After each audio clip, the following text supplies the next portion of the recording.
L'Ukraine aujourd'hui s'en sert de la Mauritanie pour prodiguer des informations et des entraînements à des groupes séparatistes du FLLA, Front de libération de l'Azawad et les terroristes de Djinim. Alors que la Mauritanie, qui est censée être un pays frère, un pays ami, où les relations devraient être de façon sincère pour permettre de coordonner les efforts afin de lutter efficacement contre le terrorisme. La Mauritanie aujourd'hui est devenue un point de passage pour tout porteur de troubles et colporteur de médisance à l'endroit des pays de l'AES seraient les bienvenus. Alors, les Ukrainiens ont été aperçus dernièrement via le renseignement des services de l'AES en train de prodiguer des formations sur l'entraînement en tactique et la gestion des drones à des groupes terroristes.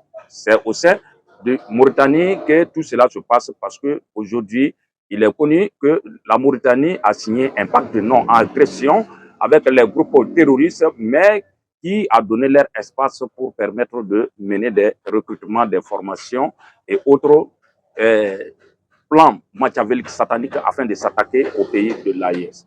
Donc les drones PV sont rentrés en action tout récemment dans l'attaque du camp à Soufara et tout dernièrement à Tombouctou, parce qu'aujourd'hui, leur stratégie, c'est quoi? C'est d'envoyer un drone kamikaze venir s'éclater dans un camp où le dispositif, la position de nos FDS, ils sont positionnés pour attendre l'ennemi. Donc, dès lors qu'un drone tombe, voilà, donc il y a une réorganisation, il y a un repositionnement et cela donne lieu à ces groupes de malfaiteurs, ces malfrats, de pouvoir rentrer dans le camp afin de causer beaucoup de dégâts. Donc, c'est cette stratégie que l'Ukraine est venue faciliter et il a donné à ces groupes terroristes de pouvoir mener le combat de la France. Qui parle de l'Ukraine, on sait bien que c'est derrière la France qui est derrière et c'est l'OTAN aussi qui tire sur la ficelle. L'Ukraine aujourd'hui n'a pas assez de moyens pour mener sa guerre. Nous le savons, contre la Russie. L'Ukraine n'est pas fort, donc c'est les États-Unis qui fournissent des armes et l'OTAN, la France notamment, qui essaye de leur donner une force qu'ils n'en ont pas. Donc on parle de l'Ukraine, on parle aussi de la France. Dernièrement, une note confidentielle d'une facture de l'Ukraine qui est adressée à Tene Brahima, le ministre de la Défense, le fils de Alassane Ouattara, pour leur proposer des armes américaines, des dons, des legs américains afin de mener la guerre. Donc ces armes ont été proposées dans lesquelles on trouve des PKMS, on trouve des armes électroniques à divers prix.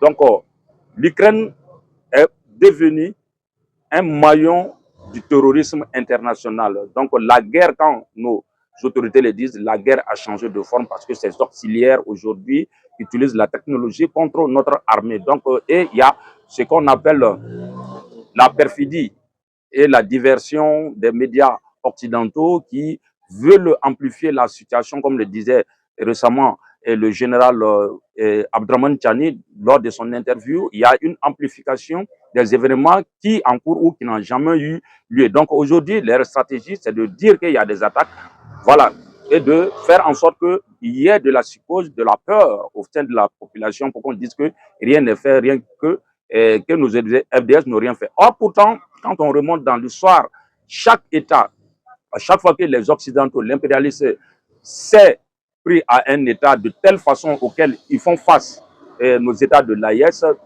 de telle façon dont nos FDS prend à bras le corps et le taureau par les cornes pour enfin éradiquer cette position de l'impérialisme du colon, du néocolon. Et ça veut dire que c'est à saluer parce que nous ne faisons qu'engranger des victoires. Car cette attaque massive de l'Occident contre la Libye, contre l'Irak, contre la Syrie, contre le Soudan et contre bien d'autres pays, ces États ont effondré. Mais malgré tout, l'AIS tient bon, l'AIS tient toujours grâce à la bravoure de nos FDS qui font face à une armée. Voilà, donc ce n'est pas du terrorisme. Comme le disait, le terrorisme, c'est l'action menée par des auxiliaires, des tirailleurs français, des tirailleurs otaniennes. Donc, c'est leur action qu'on appelle le terrorisme. Sinon, l'armée auquel nos forces de défense et de la sécurité font face, c'est une armée bien organisée depuis l'Occident, à l'appui sur le terrain ici des instructeurs. C'est l'Ukraine qui forme voilà, ces terroristes, ces soi-disant séparatistes en maniement dans une forme d'une guerre électronique.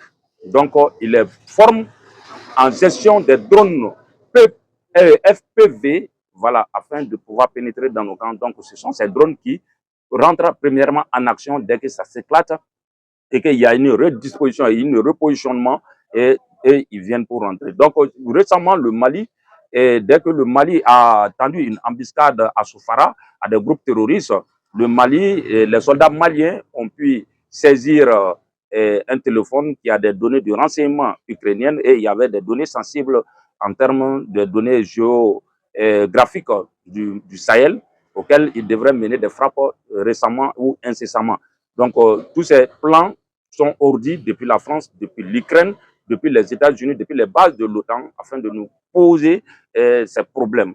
Donc c'est pour dire que nous devrons, vaille que vaille, se souder derrière nos FDS afin de leur permettre de ne pas leur décourager, démoraliser. Donc, on doit les soutenir afin de leur permettre de faire face à ce ordre maléfique qui veulent s'accaparer de nos ressources souterraines. Et ils n'ont d'autre alibi que de vouloir l'Afrique sans les Africains. Le sous-sol des Africains ne doit jamais profiter aux Africains. Le sous-sol africain et ses ressources naturelles doivent profiter aux Occidentaux. Mais la peur a changé de camp parce qu'ils ont peur et veulent coûte que coûte nous dominer afin de revenir s'installer librement parce que ce qui est à l'horizon, c'est l'immigration qui va changer de direction. Donc, les Européens viendront quémander ici du travail afin de pouvoir vivre. C'est ce qui se dessine à l'horizon. Donc, nous disons ici, merci à tous.